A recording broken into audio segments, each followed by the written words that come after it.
All right, as you can see, this is a video on the stages of rebellion.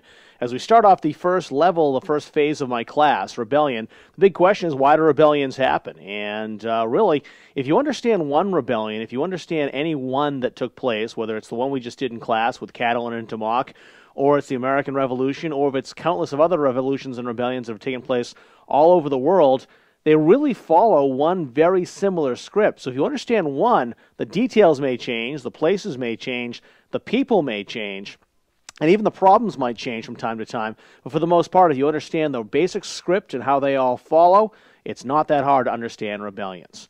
Basically, rebellions are things that take some time, obviously. No one wakes up in the morning and says, well, I'm kind of feeling bored today, think I'll overthrow the government. There are 5 stages to the rebellion.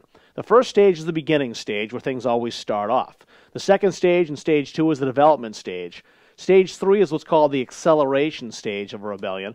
In stage 4, you have the explosion stage. And finally, in stage 5, you have what's called the resolution stage of the rebellion, where things are hopefully resolved, or if they're not, well, it's resolved temporarily, but the problem will still exist, as we'll see. And don't worry, we'll definitely explain what happens in all of these stages, because they're pretty basic, they're pretty easy to understand, and everyone has distinct parts. We'll start, well, at the obvious place. Stage 1, the beginning stage of rebellion. And the thing that's important to know about rebellions is that usually they start in places where there aren't a whole lot of problems. They'll start in very peaceful societies. Now, all nations have problems, but for the most part, they're problems that can be fixed, that's not causing anybody to lose too much sleep, and they're all problems that can be resolved for the most part.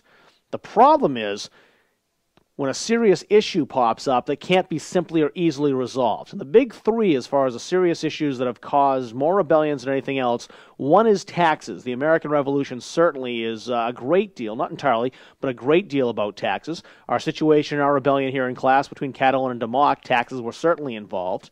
Another major issue that comes up quite a bit that's going to cause some problems is religion. That can definitely come up from time to time, and that will divide people into 2 separate sides.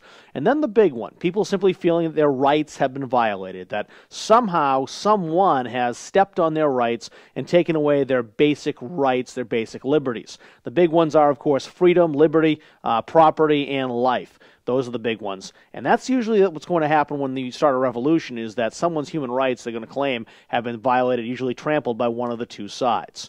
One of the sides that is definitely going to be involved is the side of the government. So the government has got to be on one side of this rebellion, because that's usually what's being rebelled against. The other side is simply a number of people. Now, you don't have to have everybody on the other side. You just simply have to have a large enough group of people that they can cause problems and they can have their voices heard. Usually at the beginning stage, whatever the problem is, it is possible to solve things peacefully. Things haven't gotten so bad that you can't have some sort of issue or some sort of resolution to the issue. Basically what you have is a couple of sides that don't like what's going on, but they haven't worked up such a hatred for each other and a distrust for each other, they can't work it out. And a lot of potential revolutions never get beyond stage 1. A big problem comes up, the people in the government are at odds, but they sit down, they figure out a solution, the solution works for both sides, some sort of compromise is reached, and everything's fine. The problem is, if you don't find a solution, if you let it leave the beginning stage, then you're in for some trouble. Usually the way the problem is dealt with, if it's not going to solve things peacefully, makes the situation even worse. Whether it's dealt with badly by the government, who makes a dumb law or a dumb rule, or the people deal with it badly. They don't like something the government does, they resort very quickly to violence or doing other things that just make people angry. Either way the problem is resolved or it's dealt with makes the situation even worse. And when that happens, you move into stage 2. Stage 2 is the development stage. Basically what happens here is just like the pictures show. Since the problem isn't solved, frustration starts to set in. And when frustration sets in, here's what you get. Blame. Both sides, the government and the rebels, start to blame each other for the problem not being solved. You see the finger pointing? Well, that's basically what gets done. The people say to the government, look, we gave you a solution here. You're not using it. The government turns it back on the people and says, we came up with a solution. It's a good solution for most people. You just need to kind of get over it and accept it. That's not usually the best way to get a problem solved, to have that kind of finger pointing and blaming. What happens next a lot of the times here at this second stage is that both sides really start to get very set in their ways. Stubbornness starts to get in here. And when you have that happen, you have a possibility that you're going to have some compromise, but it becomes a lot more unlikely. If you're going to have compromise, usually in a revolution, it's going to happen at stage 1, not as much in stage 2.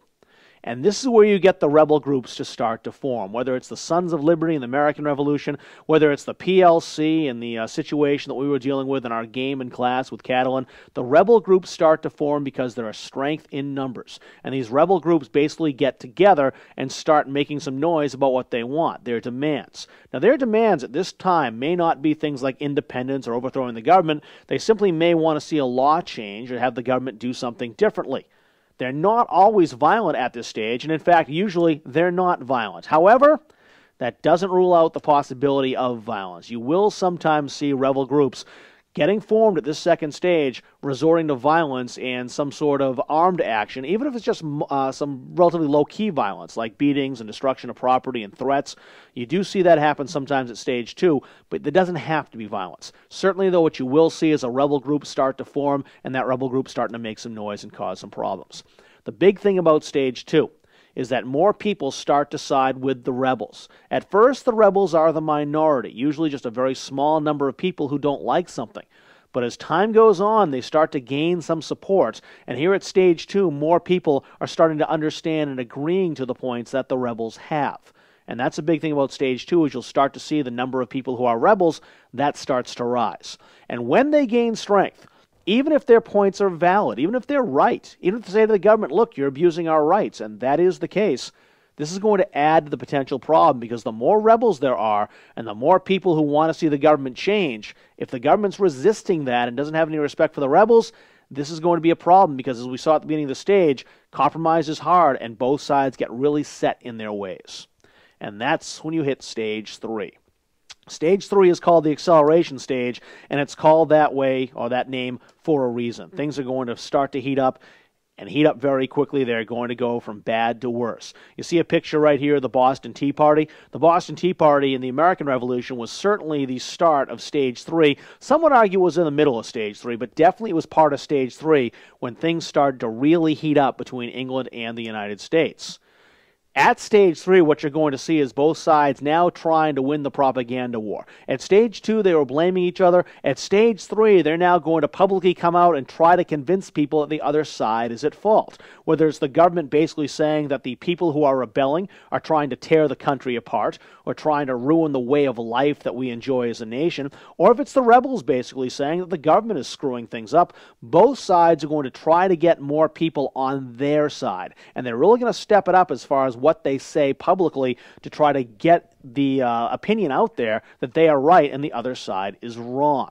And that's what they do. They both try to show the nation that the other side are the bad guys. The other side is the reason why we have problems. The other side is killing the country. A lot of times at this point, the government starts to get fed up with this rebel group, and they'll step in and try to crack down on the rebels. Now, there's no easy way of doing that. They can't just go to the rebels and say, guys, pretty please, we just stop rebelling. We just stop making problems for us, because, of course, you know it's not going to get them anyplace. So what they usually have to do is resort to using force. The idea is the government is basically going to use some power, lock people up, arrest people, use the police, even send in the military if they have to just patrol things and show their presence, flexing their muscles a little bit. The idea is to intimidate and scare the rebel groups into giving up, kind of saying, hey, rebels, if you really keep this up, here's what you're messing with. Our military, our police force. You sure you want to get yourselves involved in this? Hoping that rebel groups will give up. And sometimes that works. But very often, that strategy has the opposite effect. The rebels resist this kind of force.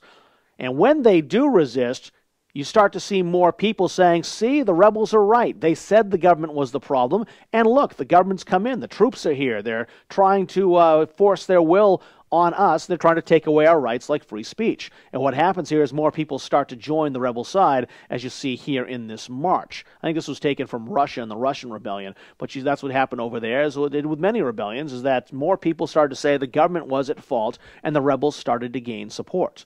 So a lot of times governments should really learn from this mistake and not try to crack down really harshly on these rebel groups. When they do, many times all they do is make the rebel groups stronger.